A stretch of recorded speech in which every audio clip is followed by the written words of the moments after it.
Building the next generation of aircraft takes more than just great design. It takes solid innovation and great expertise. So who better to speak to than Rick from ST Engineering to find out a little bit more. And firstly, what I want to know is, how is automation changing the way that aircraft are being built? So automation has been a huge need in the industry because you've seen all the challenges with supply chain struggling to meet requirements. So about 10 years ago, we invested heavily in automation, and now we have robots that clean our composite tools, we have robots that drill holes, we have robots that lay material down. So we have put a lot into technology to build the robustness in our ability to support the industry. And it's really helping us, and we're not stopping there. We're investing in the next generation automated fiber placement to drive the technology is needed to support the industry, because you can't do it the way we've done it for the last 50 years, it won't work. So automation is how we'll get there, because it'll enable us to do ramping and things of that nature to meet the need of the industry. What new technologies are having the biggest impact then on the next generations of aircraft? So we're driving it from three different angles. We're driving it from product design, so we're going to put technology in on how the product is used and works in the industry.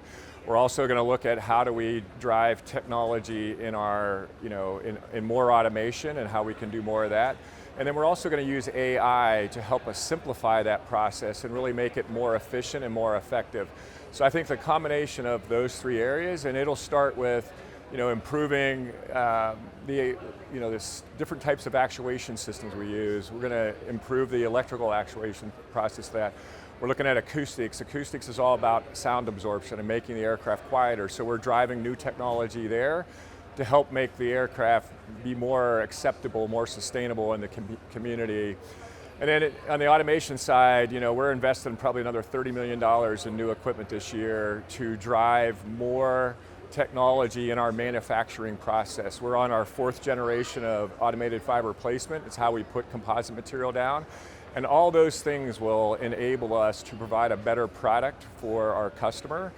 And then we're working currently right now what we call 5 demonstrator programs. So this is where we're working with airframers and engine manufacturers to develop the next generation aircraft, because Boeing and Airbus will release it in the probably early to mid 2030s, and we'll need that technology to be proven out now, so when we get there, the product's able and capable of performing in the field, but yet it'll be a better product. And how important is a strong and resilient supply chain to the future of the industry?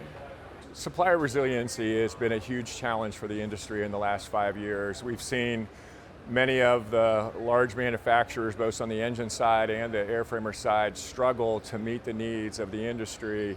And so I think we really have to work on how do we drive that. And I think that technology improvement will help, but the automation will also. But we have to go deep into the supply chain and help them develop that automation so that when they have to ramp and go higher volumes, they have the ability to do it. Because today they've struggled, we've lost a lot of expertise.